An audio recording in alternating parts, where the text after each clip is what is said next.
¿Alguna vez has tenido uno de esos momentos en los que todo se queda congelado? Como si tu cerebro todavía estuviera intentando ponerse al día con lo que acaban de ver tus ojos y lo que acaban de oír tus oídos. Eso fue lo que me pasó la noche en que mi prometida me dijo, 3 semanas antes de nuestra boda, que necesitaba un descanso para aclararse. No una ruptura, no un retraso, solo un descanso. Como si nuestra relación fuera una serie de Netflix que podía pausar mientras decidía si todavía le gustaba el género. Me llamo Anthony. Tengo 29 años y pensaba que tenía toda mi vida bajo control. Yo era el tío que seguía las reglas. Título universitario, buen trabajo en finanzas, un piso decente en un barrio tranquilo. No era llamativo, pero era fiable. Ahorraba mi dinero. Mandaba felicitaciones de cumpleaños a familiares que apenas recordaban que existía y me ofrecía arreglar cosas en casa de mi madre cada vez que la visitaba. Yo era el que siempre estaba. Y durante 5 años, estuve para Natalie. Cada cena, cada crisis con su familia, cada noche de lágrimas en la que dudaba de sí misma, yo estaba allí. Pensaba que lo nuestro era sólido. Pensaba que estábamos construyendo algo de verdad. Mi familia no fue precisamente la más cariñosa mientras crecía. Mi padre se largó antes de que yo pudiera recordar su cara y mi madre, bueno, tenía buenas intenciones, pero parecía estar siempre decepcionada de todo el mundo, especialmente de mí. Yo no era el hijo de oro. Ese título se lo llevó mi hermana mayor, Marisa, la doctora, la voz estrella en cada acción de gracias. Se casó con un tipo de inmobiliaria, dientes blancos perfectos y opiniones aún más grandes. Y los dos se encargaban de convertir cada reunión familiar en una especie de función. Mientras tanto, yo era el que arreglaba el grifo que goteaba en la cocina de mamá mientras ellos presidían la velada con vino y bruschetta. Natalie fue la primera persona que me hizo sentir que no era invisible. Se reía de mis chistes tontos. Me escuchaba desahogarme después de los días largos en la oficina e incluso venía conmigo a ayudar a mi madre, después de su operación de cadera. Encajó en mi vida con tanta facilidad que, después de 3 años saliendo, pedirle matrimonio se sintió inevitable. Y cuando dijo que sí, juro que por un momento sentí que por fin había tomado las decisiones correctas. Esa ilusión empezó a resquebrajarse unos 6 meses antes de la boda. Pequeñas cosas. Ella estaba más cortante, más distante. Dejó de tomar decisiones de la boda conmigo y empezó a delegarlas en sus amigas. Es solo estrés, decía. Organizar una boda es un trabajo a jornada completa. Vale. Me aparté. Pensé que necesitaba espacio, así que se lo di. Pero la distancia nunca se cerró. Solo se estiró más. Empezó a pasar más fines de semana con su grupito de damas de honor y menos noches en nuestro piso. A veces ignoraba mis mensajes durante horas. Cuando se lo mencionaba, ponía los ojos en blanco y me acusaba de ser pegajoso. Quería creer que era solo presión. Su madre era una pesadilla, controlándolo absolutamente todo, desde las flores hasta el color de los manteles. Pensé que quizá ese estrés se nos estaba colando dentro. Me repetía que cuando la boda pasara, todo volvería a la normalidad. Nos iríamos de luna de miel, reiríamos bajo el sol y volveríamos a casa más fuertes que nunca. Y entonces llegó aquella noche, 3 semanas antes de la boda. Un miércoles. Llegué del trabajo reventado, me aflojé la corbata y la encontré sentada en el sofá, ya vestida como si se fuera a algún sitio. No estaba enfadada, ni siquiera nerviosa, solo distante. Tenemos que hablar, dijo. Esas 4 palabras siempre entran como una bala. Me dijo que necesitaba un descanso, que se sentía atrapada, que se había perdido a sí misma dentro de la relación. Intenté mantener la calma, escuchar, pero era como si estuviera fuera de mi propio cuerpo. Dijo que no quería cancelar la boda. Solo pausar todo, quizá hacer un viaje sola, pensar. No me salían las palabras. Solo asentí. Me abrazó. Me abrazó como una amiga que se despide en el aeropuerto y se fue. Durante 3 días no se lo conté a nadie. Caminé por mi vida como un fantasma. Cuando mi madre llamó para preguntar por el número definitivo de personas para la cena de ensayo, farfullé algo y cambié de tema. Cuando Marisa me mandó un mensaje pasivo-agresivo sobre que no respondía, dejé su mensaje en visto. No sabía cómo decirlo en voz alta, porque decirlo lo haría real. Entonces sonó el teléfono. Era un reclutador con el que había hablado meses antes sobre un puesto en Seattle, un trabajo de ensueño. En su momento lo rechacé porque Natalie no quería alejarse de su familia. Pero ahora, no sé qué me entró. Le dije que estaba interesado. 2 días después, estaba en una entrevista por videollamada. Al final de la semana tenía una oferta. Esa noche me senté solo en el piso, mirando las invitaciones de boda apiladas junto a la puerta.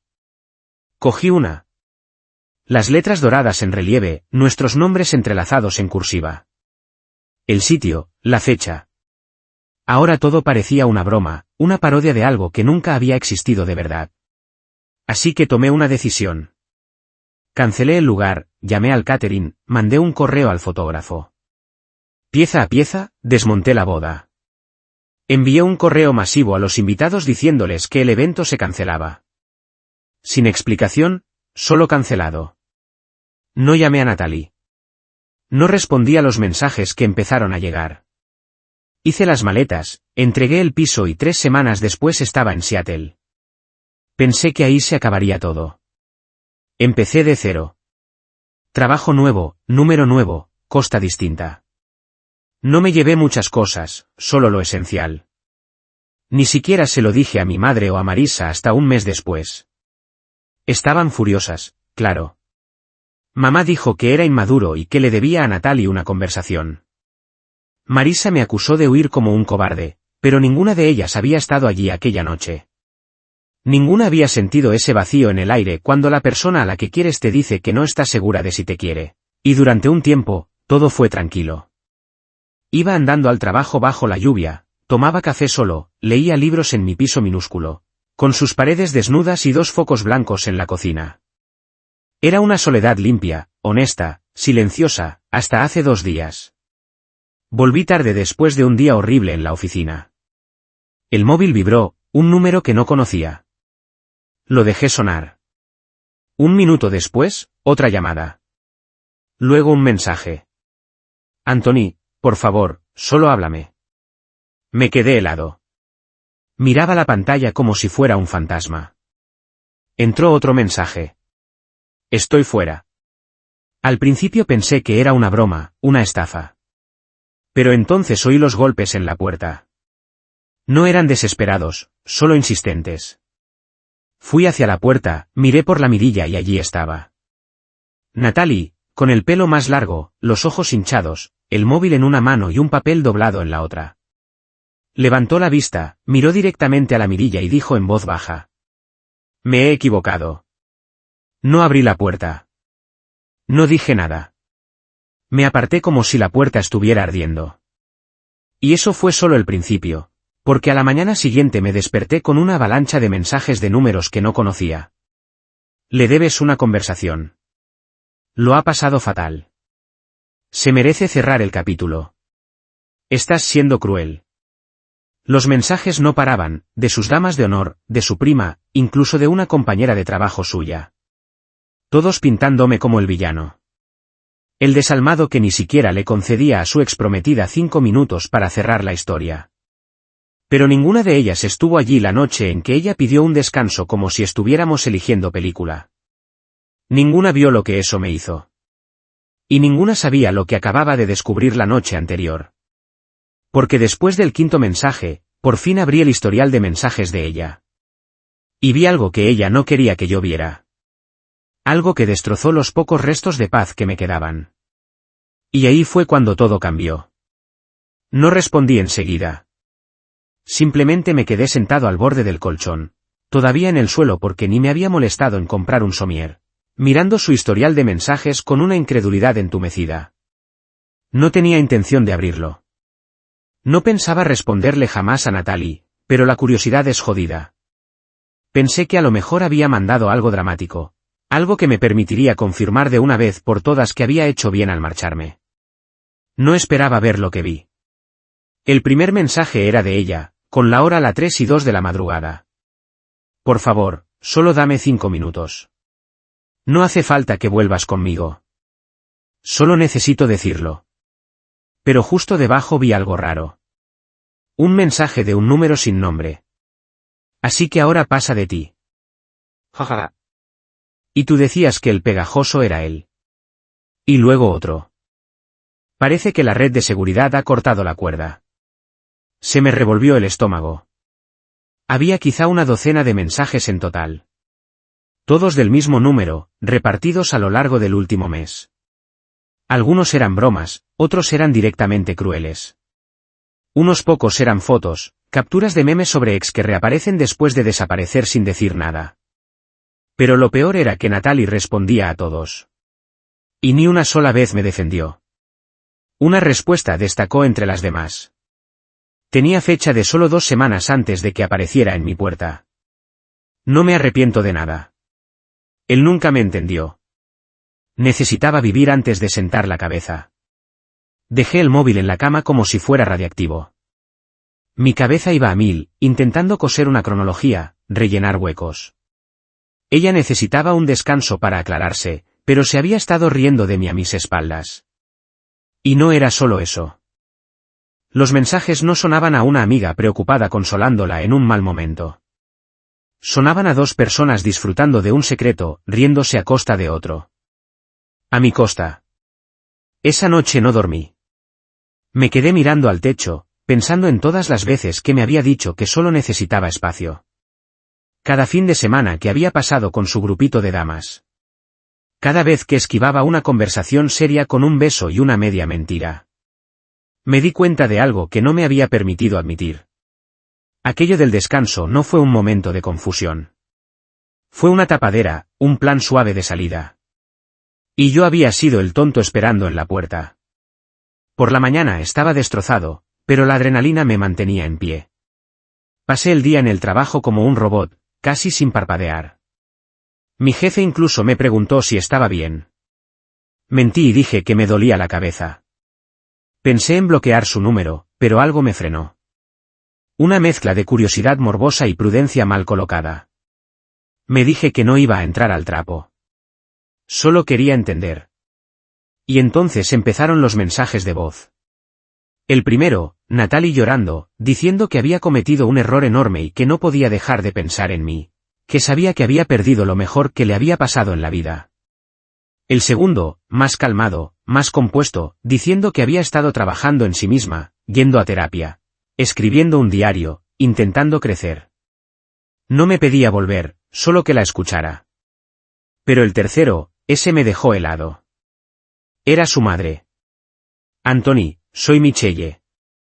Sé que has tomado tu decisión y respeto tu derecho a seguir adelante. Pero Natalie está sufriendo y creo que lo decente sería escucharla. Todos nos equivocamos y creo que estás siendo muy cruel fingiendo que no existe. Esa era la palabra que todos repetían. Crue. No dolido, no destrozado. Crue. Como si yo le hubiera tirado la alfombra a una mujer indefensa en lugar de recuperar mi dignidad. No respondí, pero sí bloqueé el número de Michelle. Esa noche recibí un paquete en la puerta. Sin nombre, solo una caja marrón sin remitente. Dudé, miré que no tuviera nada raro y la abrí. Dentro había un álbum hecho a mano, fotos de los dos, textos impresos de nuestros primeros días, una carta. No debería haberla leído, pero obviamente lo hice. En ella, Natalie decía que se había agobiado, que pensó que necesitaba vivir más cosas antes de asentarse, que sus amigas le habían metido ideas en la cabeza, que quizá no estaba preparada. Decía que se había ido de viaje sola, que había reconectado consigo misma y se había dado cuenta de que la vida que estábamos construyendo era todo lo que quería. Juraba que nunca hubo nadie más. Que simplemente no sabía cómo dejarse querer como yo la quería. Cerré el álbum. No lloré. Solo me sentí vacío y enfadado, porque estaba reescribiendo la historia, borrando la parte en la que me abandonó, cambiándola por una versión más suave en la que simplemente necesitaba crecer. Al día siguiente supe de mi madre. Por lo visto, Natalie también había hablado con ella. Solo quiere hablar, Anthony, dijo mi madre. Sé que todo fue un desastre, pero tú siempre has sido el que está por encima. No cierres la puerta tan fuerte que luego no la puedas abrir. Casi me reí. Mi madre, la misma mujer que una vez me dijo que era demasiado sensible cuando Marissa me robó la bici en el instituto y luego me culpó por haberla dejado sin candado, ahora me estaba dando lecciones de límites. ¿Te ha contado lo que hizo? Pregunté. ¿Qué hizo? Contestó mamá. Se asustó. A todo el mundo le entran los nervios antes de casarse. Ahí fue cuando entendí que Natalie había estado ocupada. Se estaba pintando como el alma perdida, la exprometida arrepentida que había cometido un error trágico. Ella controlaba el relato y todo el mundo, desde sus amigas hasta mi propia familia, se lo estaba tragando. 2 días después recibí una carta en el trabajo. En el trabajo. Un sobre blanco sencillo con mi nombre escrito con la misma cursiva redondita que usaba en las tarjetas de San Valentín. Ni lo abrí. Lo tiré a la papelera, me fui a la sala de reuniones más cercana y me quedé allí sentado. Me sentía cazado, vigilado, manipulado, y entonces llegó el mensaje que me remató. Era de su amiga Lacey, una de las damas de honor que se reía con Natalie mientras bebían cócteles carísimos y fingían interesarse por mi día. Hey, Anthony, solo para que lo sepas, Natalie se ha enterado de que estás conociendo a alguien. Está destrozada. Podrías haber esperado al menos a que ella cerrara el capítulo. Podrías haber esperado. Me quedé mirando la pantalla, notando cómo la sangre me retumbaba en los oídos. Esperar. Natalie me había abandonado. Natalie se había tomado un descanso sin decirle nada a nadie, se había reído de mí en mensajes con otro tío, y luego había esperado 6 meses para arrastrarse de vuelta. Y ahora estaba dolida porque yo había tomado un café con alguien de mi edificio. La llamé. No sé ni por qué. Simplemente exploté. Cogió a la primera, sin dejar que sonara 2 veces, con la respiración entrecortada, como si llevara el móvil en la mano. Anthony. ¿Qué quieres de mí? Pregunté. Mi voz sonaba tranquila, pero helada. Yo solo quería hablar. No pretendía que todo fuera así. Tenía miedo. No pienses, me dije. No me mientas, solté, y escuché cómo cogía aire de golpe. ¿Quién es el tío con el que te mandabas bromas sobre mí? Silencio. No sabes de qué hablas, contestó al fin. He visto los mensajes, Natalie. He visto las fechas. No insultes mi inteligencia. Hubo otra pausa, y luego una voz baja, temblorosa. Eso no fue nada. No era lo que tú crees. Era exactamente lo que yo creía. Y ahora apareces en mi piso, le escribes a mi madre, mandas cartas a mi trabajo. Solo quiero que me escuches. Ya lo he hecho. Te escuché todo. Hace 6 meses querías espacio. Lo tuviste. Clic, colgué. Pero la tormenta no había terminado. Esa noche me llamó Marisa. Estás exagerando, dijo. Ha cruzado el país por ti. Se ha dedicado a manipular a la mitad de mi agenda de contactos y a vigilar mi piso, le solté. Solo quiere arreglar las cosas. No, lo que quiere es la versión de mí que la hacía sentirse segura mientras miraba a otro lado. ¿Te estás escuchando? Volví a colgar, y ahí fue cuando llegó la traición de verdad. Llamaron a la puerta a la mañana siguiente. Cuando abrí, no había nadie, solo un sobredoblado en el felpudo. Lo abrí y sentí cómo se me hundía el estómago. Era de Marisa. Dentro había una carta escrita a mano, pero solo me hizo falta leer la última frase. Quizá estás demasiado roto para darte cuenta de cuando alguien está de verdad arrepentido. Arrugué el papel y lo lancé con todas mis fuerzas contra la pared. Cayó al suelo sin hacer ruido, como todo lo que había hecho en mi vida para protegerme. Por primera vez entendí que quizá a mi familia no le importaba lo que me pasara. Solo les importaba cómo reaccionaba yo. Mientras siguiera callado y sin hacer olas, me seguirían invitando a la mesa. Pero en el momento en que me planté, el problema pasé a ser yo. Ese fue el punto de inflexión. Y lo que hice después, digamos que dejé de esperar disculpas. Empecé a hacer planes. Después de leer la carta de Marisa, me quedé sentado al borde del futón, el mismo mueble cutre que me prometí cambiar cuando estuviera asentado. Miraba la pared de enfrente, intentando procesar la verdad que por fin había caído con todo su peso. Mi familia no me conocía. Peor aún, ni siquiera quería hacerlo. Me había pasado años intentando ser el estable, el mediador, el que evitaba que todo se viniera abajo. Pensaba que eso me daba derecho a una especie de lealtad no escrita. Al beneficio de la duda, quizá. Pero no. Lo único que me dio fue una entrada en primera fila para asistir a mi propia eliminación. Los días siguientes fueron como una caída al vacío. Dejé de contestar llamadas, bloqueé números, ignoré correos. Se me quitó el hambre. Volvía del trabajo, tiraba la mochila al suelo y me quedaba mirando por la ventana, como si estuviera esperando algo. No sabía qué. Una disculpa, una explicación, alguna prueba de que no era el único que se estaba volviendo loco. Esa primera semana apenas funcioné. Me levantaba, iba al trabajo, me obligaba a pasar las reuniones y las hojas de cálculo. Y luego volvía al piso y me sentaba en silencio. El único ruido era el zumbido de la nevera y alguna sirena lejana en la calle. Era como si me hubiera colado en una dimensión paralela en la que todos seguían adelante y yo estaba congelado. Y ya no era solo por Natalie. Era por mi madre, por Marisa, incluso por algunos colegas de mi pueblo que me escribieron de repente diciendo cosas como: «He oído lo que ha pasado. Espero que no estés guardando rencor. La gente se equivoca». Como si todo esto fuera una multa de aparcamiento y yo estuviera siendo rencoroso. No dejaba de pensar en esa frase de la carta de Marisa. Quizá estás demasiado roto para ver cuando alguien está de verdad arrepentido. Demasiado roto. Me resonaba en la cabeza como un tambor, y empecé a creérmelo. Quizá sí estaba roto. Quizá el denominador común era yo. Pensé en todas las relaciones que había tenido, románticas, de amistad, familiares. Y lo único que tenían en común era que yo siempre daba más de lo que recibía. Yo estaba. Yo cedía. Yo hacía concesiones. Y al final, siempre me quedaba atrás. No quería volverme amargado. De verdad que no. Pero el rencor no pide permiso. Se cuela despacio, con paciencia, como el agua en una grieta esperando a congelarse. 2 semanas después de esa carta toqué lo que ahora reconozco como fondo.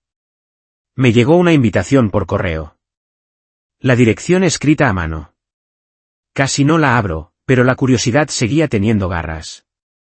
Dentro había una tarjeta color crema, gruesa, con letras doradas en relieve, de esas que solo se usan para eventos finos. Marisa y su marido renovaban sus votos.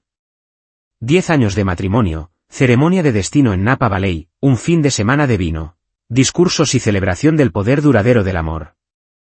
Me reía a carcajadas, no porque fuera gracioso, sino porque lo absurdo del asunto hizo que algo en mí se rompiera.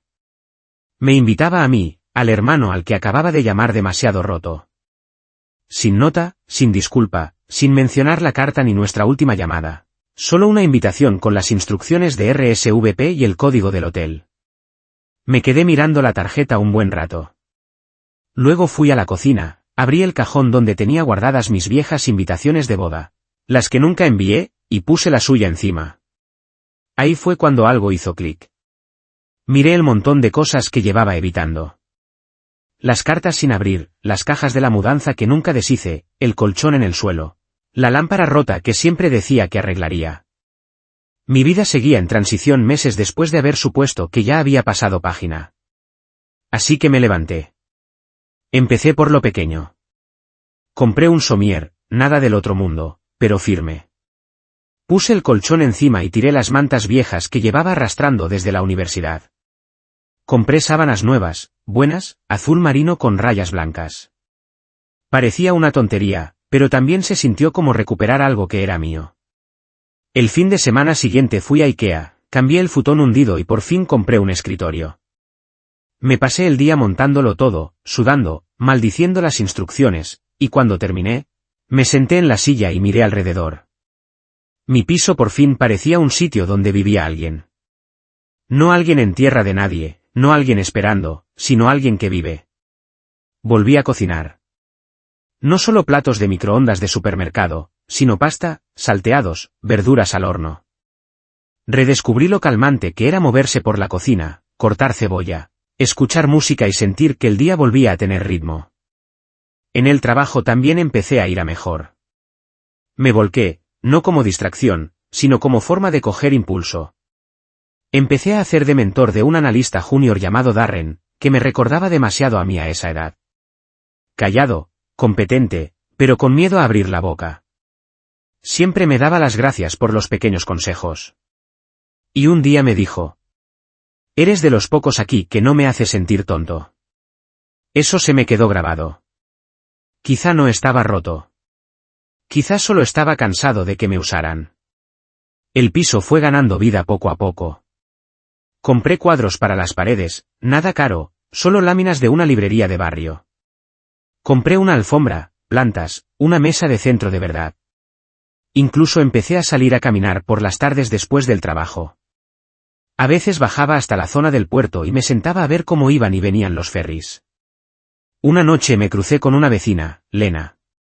La había visto un par de veces en el ascensor, pero nunca habíamos hablado. Tenía una sonrisa fácil y llevaba camisetas de grupos antiguos con americanas encima, como si no supiera si iba a un concierto o a una reunión. Empezamos a hablar del café de abajo. Una charla llevó a otra y al final me invitó a una noche de poesía en la azotea que organizaba una amiga suya. Estuve a punto de decir que no, pero algo dentro de mí susurró: di que sí. Así que fui, y fue raro, incómodo y genial. Conocí gente, me reí, bebí vino del montón en vasos de plástico. Lena leyó un poema sobre cómo el desamor se siente como un incendio en casa en el que tú eres a la vez el incendiario y el périto del seguro. Le dije después que me había resultado extrañamente reconfortante. Gracias, me dijo. Lo escribí en mitad de una llorera a oscuras en el baño. Nos hicimos amigos. Amigos de verdad, de los que pueden estar en silencio sin que sea raro. Empezamos a ir al mercado de los domingos, a tomar café, a hablar de todo y de nada. Al principio no le hablé de Natalie. Pero una noche estábamos en la azotea y me preguntó por qué me había mudado a Seattle. Y se lo conté. Todo. No solo la versión limpia, sino la sucia. El corazón roto, la traición, la culpa, esa especie de duelo torcido que es ver a alguien intentar reescribir tu historia a su favor. Lena no me interrumpió. No me tuvo pena. Cuando terminé, solo dijo: suena a que ella no estaba preparada para la versión de ti que no estaba hecha para doblarse. Esa frase me dio de lleno. Porque tenía razón. Toda mi vida había estado doblándome por la familia, por las parejas, por la paz. Pero últimamente me estaba empezando a poner recto. Y se sentía bien. Las semanas siguientes pasaron tranquilas. Encontré una rutina. Empecé a escribir un diario. Nada profundo, solo unas líneas cada noche sobre lo que había visto, lo que sentía, lo que esperaba. Algunas noches eran tonterías. Otras se sentía como ir dejando migas de pan de vuelta hacia mí mismo. Ya casi no pensaba en Natalie. O mejor dicho, cuando lo hacía, no era con rabia. Era como recordar a alguien de otra vida. Un personaje de una historia que antes estaba demasiado cerca. Una mañana recibí un correo de mi madre. Asunto: cena familiar. Ven, por favor. Me quedé mirándolo un buen rato antes de abrirlo. Era una invitación, no solo a cenar, sino a una reconciliación. Decía que Marissa estaría, que las dos querían aclarar las cosas, que odiaban cómo se habían quedado, que era hora de hablar. También mencionaba a Natalie. Decía que no había sabido nada de ella en un tiempo, que lo había pasado muy mal, y ahí fue cuando entendí que seguían sin enterarse. Seguían pensando que todo iba de una relación. No veían la historia real.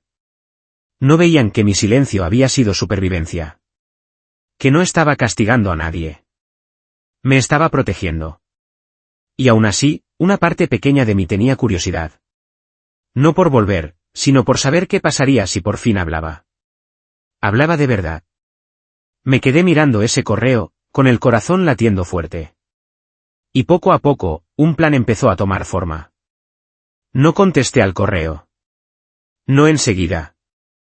Lo releí quizá 20 veces en los 3 días siguientes, cada vez valorando mis opciones como si estuviera negociando un tratado silencioso con mi pasado. El viejo Anthony, el que siempre decía que sí, el que se metía de nuevo en la boca del lobo con tal de que los demás estuvieran cómodos, habría respondido algo tipo: claro, me apetece veros. Y luego habría pasado la semana entera preparándose para otra ronda de pullas sutiles y gimnasia emocional. Pero ya no era ese tío. Había cambiado, despacio, a propósito. No para volverme más frío, sino más claro.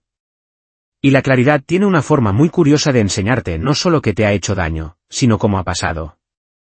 Y, lo que es más importante, ¿por qué lo has permitido?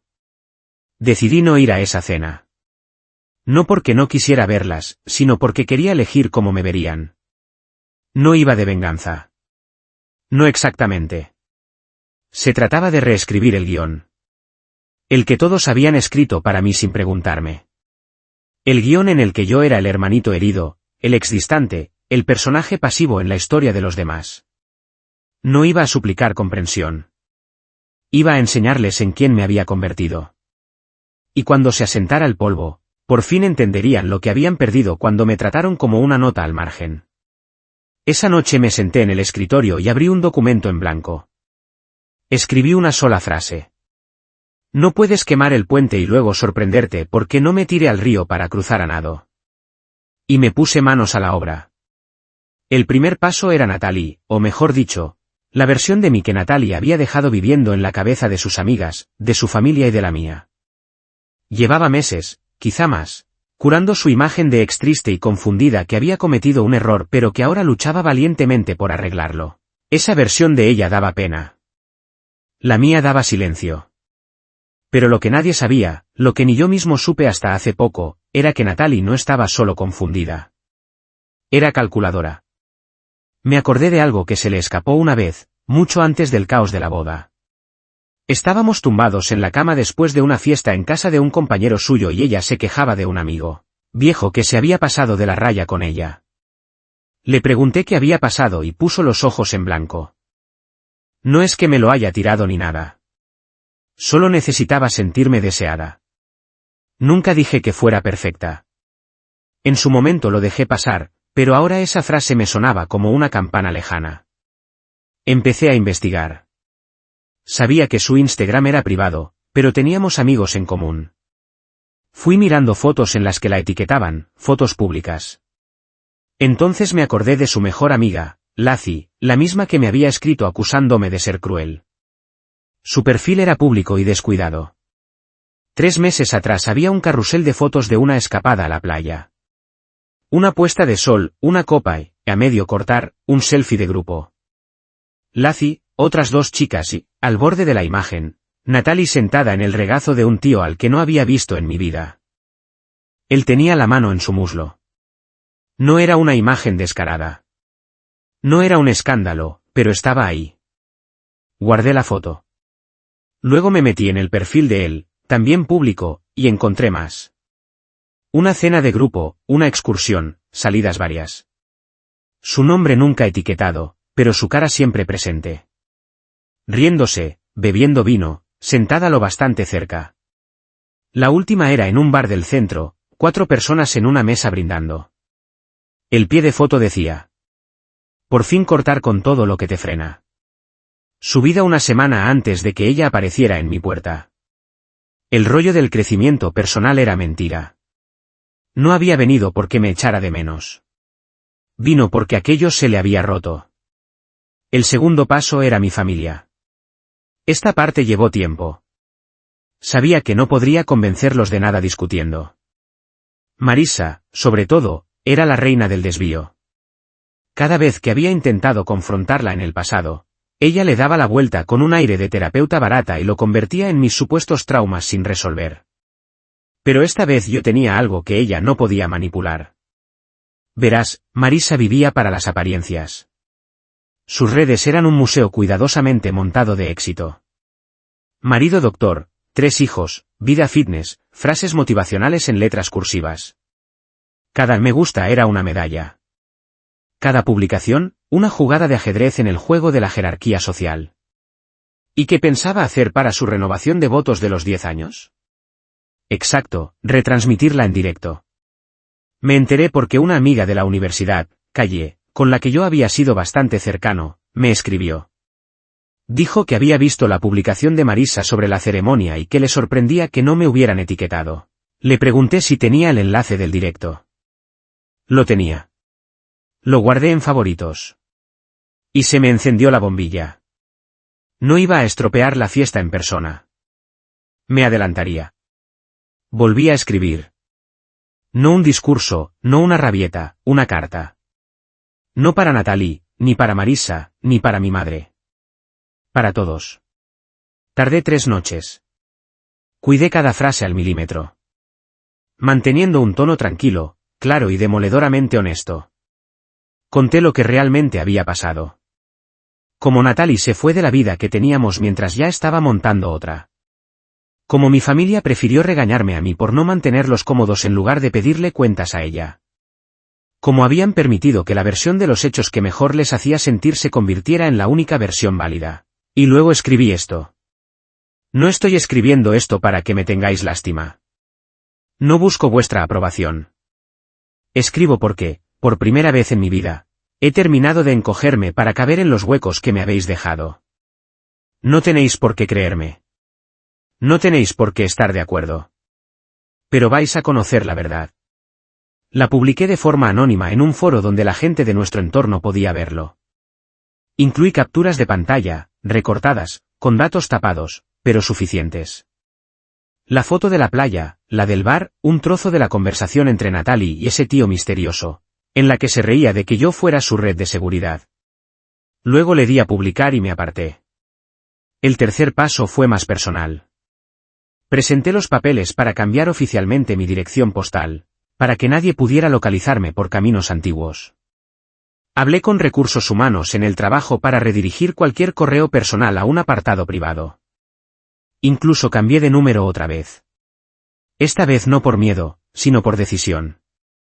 Estaba cortando cuerdas, pero no aislándome. Empecé a pasar más tiempo con Lena, no como escape, sino como algo real. No le pusimos etiquetas. Simplemente compartíamos momentos. Ella no intentaba arreglarme. No me decía cómo tenía que sentirme. Solo escuchaba, hacía buenas preguntas, me plantaba cara cuando yo esquivaba cosas. Una noche, sentados en su balcón, le conté todo, desde el compromiso hasta la mudanza y la carta de la renovación de votos. Escuchó en silencio y cuando terminé, dijo: «¿No estás buscando vengarte?» Levanté una ceja. «¿No?» Estás buscando cerrar el capítulo, pero de esa forma en la que lo cierras tú mismo, no de la que vas mendigando a los demás. Pensé en eso durante mucho tiempo después de que lo dijo. Tenía razón. Pero cerrar un capítulo no significa quedarse callado. A veces significa claridad y a veces significa consecuencias. El día de la renovación de votos de Marissa me desperté temprano. El sol ya se filtraba por las persianas, dibujando líneas en el suelo de madera. Hice café, me di una ducha larga y abrí el portátil. No entré en la retransmisión. No me hizo falta, porque 30 minutos antes de que empezara la ceremonia programé un envío masivo de correo para que llegara a todo el mundo. Cada primo, cada amigo, cada acompañante al que no veía desde hacía años. La misma gente que había recibido en su día invitaciones de boda con letras doradas en cursiva. Los mismos que susurraron condolencias y desaparecieron cuando todo se complicó. El correo incluía la carta que escribí, una versión más corta con las fotos, con las pruebas. Asunto: antes de levantar la copa, conoced toda la historia. Cerré el portátil y esperé, no a las respuestas, sino al silencio que llega cuando la verdad por fin sale a flote. Y en algún punto entre ese silencio y el aluvión que vendría después, empecé a sonreír. Las consecuencias no llegan de golpe. No explotan. Son más silenciosas, más lentas. Se extienden en oleadas. Silencios incómodos, mensajes sin responder, comentarios pasivo-agresivos en grupos de chat que de repente alguien borra, una ausencia rara y cargada donde antes había ruido. Así empezó. La primera ola llegó más o menos una hora después de programar el envío, la mañana de la renovación de votos.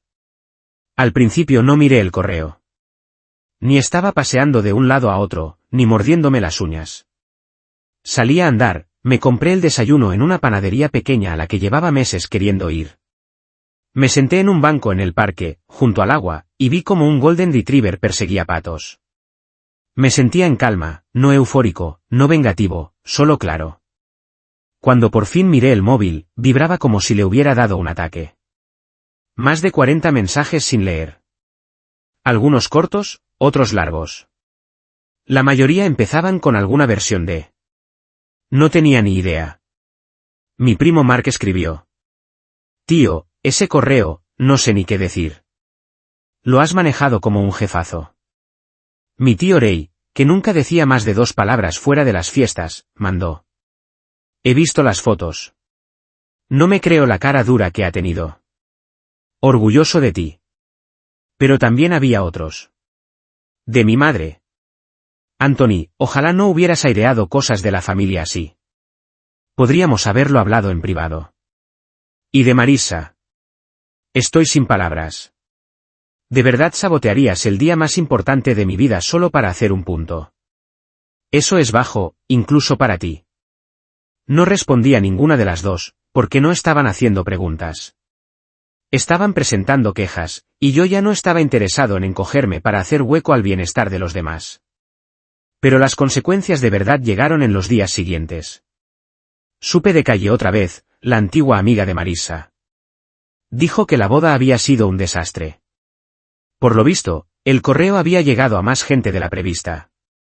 Alguien lo reenvió a la familia del marido de Marissa, incluidos sus padres, muy conservadores, que no se tomaron nada bien aquella ráfaga de drama en lo que se suponía que era una ceremonia sagrada de renovación de votos.